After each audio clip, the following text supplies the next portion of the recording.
yet, but I've talked about it quite a bit, is the Mickey Rourke appearance. Mm-hmm. I mean, here we have a storyline that started 2 or 3 months ago before the Academy Awards, and it looked like they were going to get Rourke to actually come in and do either a boxing or a wrestling match with Chris Jericho, and it sort of blew that angle out of the water when he prematurely announced he was going to wrestle, and then his agents and handlers said, no, you're not. And then there was the not knowing if he was going to even be at WrestleMania for weeks, and then the focus of the angle now being some legends being brought in to wrestle Jericho, and still teasing that Mickey Rourke was going to be a part of the storyline. And they weren't really sure until the week of, that he was actually going to do anything. So, right. I mean, here's a guy who has, 5 or 6 years of boxing experience. He pretty intense wrestling training for 6 months, and that's the ESPN SportsCenter moment we get. That lame punch that he threw, that was horrible. That was horrible, and I've talked to a lot of people about it, and they say, well, it really wasn't Mickey's fault. Well, whose fault was it? He dresses up like a clown. He shows up with Frank Shamrock, which leads you to believe that maybe they're going to do some mixed martial arts stuff and have a big brawl. Or Frank Shamrock's going to come in and put some submission hole on Jericho, anything. But here we have Mickey Rourke sparring with Jericho for 25, 30 seconds, and then that weak left jab, and Jericho doesn't even hit him. Yeah. And the thing is, they already did this, but better last year with the Big Show. And, last year, let me tell you, last year was great. Right. Mayweather did a wonderful job, and more than that, he loved being there. He got a little heat from boxing people and stuff, but the wrestlers loved him, and he loved being there. He wanted to be there, and he did a great job in that match with Big Show. Right. But for all the hoopla surrounding Mickey Rourke, and what a flat way to end that storyline. I mean, it was awful, and they sure didn't get that SportsCenter moment they were looking for. Oh, no. Definitely not. And they also had the triple threat, and I pin that as the go-home happy moment of the evening of Cena going over. My co-host, wrongly predicted that the Big Show was going over, but Big Show to me, I keep saying it over and over again, he's a big disappointment because he's huge, but yet can't capture the Andre the Giant-esque feel. He just seems like a really big guy, and that's about it. No, I mean, so, here's Thank you, Mike. Go ahead. Big Show's a nice guy, but he's no Andre the Giant. And I don't think Big Show would actually say he's an Andre the Giant. But see, they killed him off years ago. You can only kill a guy off so many times. And how many times did they have him in the role of losing to? I don't know. Did he lose to the one-legged guy, Zach? Or, Zach Gowen. Zach Gowen. I think he might have lost. He might have lost. I know Matt Hardy did. Yeah, but I mean, so many guys. Big Show has put over so many small guys, and he actually at one time he was at most a mid-card guy. He was big, but there was no heat, and you can only do that to a guy so many times. And now he looks like he's gaining weight. He's looking a little sloppy in the ring.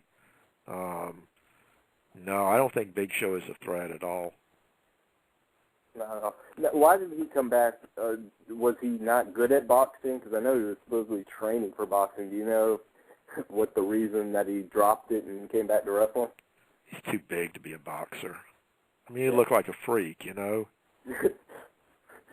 I mean, Butterbean. Yeah. Yeah, but I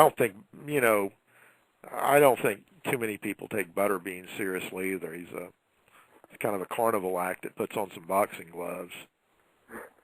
And I don't think anybody would ever take Big Show too seriously. And he probably okay in boxing. He's a big guy, but In boxing, you can be a really big guy and get knocked out pretty quickly. That's true. So, yeah, I agree. I don't think Big I hate Show to be was... so down on the show, and it probably brought out the worst in a lot of the guys' appearances, but it just was not. You know, we were talking about the three-way. I don't think that really helped anybody on that in that match. I mean, Cena got his title back. Everyone knew that was going to happen. But I just don't see how WrestleMania, I guess what I'm trying to say is I don't see how it advanced much. Right. What about Matt Hardy and his... The match was okay, I thought. The ending, I thought, was... that was the kind of ending maybe Triple H Orton match should have had, where you just Matt looked like he killed Jeff with the plate on the chair. Yeah, garbage match. Garbage match between two stars. So yeah, that's what I say about that. Did anybody buy into Matt and Jeff against one another? I mean, did they really sell that Matt was is the guy that set Jeff's house on fire and killed his dog? No. I mean, these are two close brothers. They've been two close brothers since they started. Who in the world thought that was going to work? You know what I mean? Didn't they try to do this feud years ago and it failed also? Yeah, and they killed it real fast. And now they try to do it again, and the guys have become even closer, if anything. And see, that just I don't think anybody could really believe in that angle. So, since there was no realism behind it, all we got was a very good garbage match with a lot of risky moves, but no believability. And if a match has no believability, then it has very little.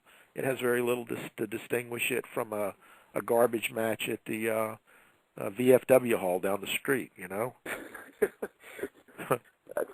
That's true. And I know I sound really harsh concerning this show as we kind of go into it, we delve into it a little bit, but I guess that's how I actually felt about WrestleMania 25, and I've loved a lot of I'm really I've haven't been too many WrestleManias I haven't enjoyed, but this one had its moments, but nothing very memorable beside Shawn and Taker and the WrestleMania Hall of Fame ceremonies.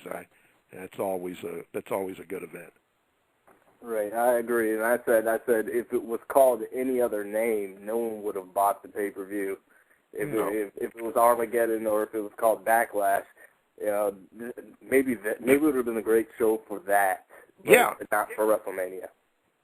Yeah, they could have just called it Backlash and sold it for $29 or whatever, and it would have been okay. It'd been a fairly good show. You would have looked at it later and said, "Gee, what a great match on that show! Really was the highlight." And a few other things there, and it was a decent pay-per-view. But for WrestleMania, particularly WrestleMania 25, right, didn't do it. Going back to that Matt and Jeff, and the whole PG thing. I have to go watch the tape again, but somebody was telling me that during the match where Matt went into the stairs, that Medic actually went and wiped off the blood, that appeared on him. Oh, did they? I got to go back and try to watch the footage, but somebody was telling me. They actually wiped the blood off? Yeah. That's pretty bad. Oh, I guess that's for the whole PG rating. See, but it's on pay-per-view. It shouldn't be any rate. I mean, pay-per-views. I believe it was rated mature or something on pay-per-view. Yeah, I mean, I've never seen.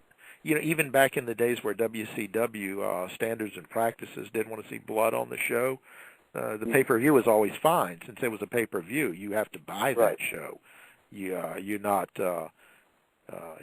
It was a show you bought, so anything could happen. Blood was fine, so I can't see them not using blood as an excuse. even though we sure didn't see any. Nope, and they didn't book mention any it blood. when he got busted open either. They didn't say, they didn't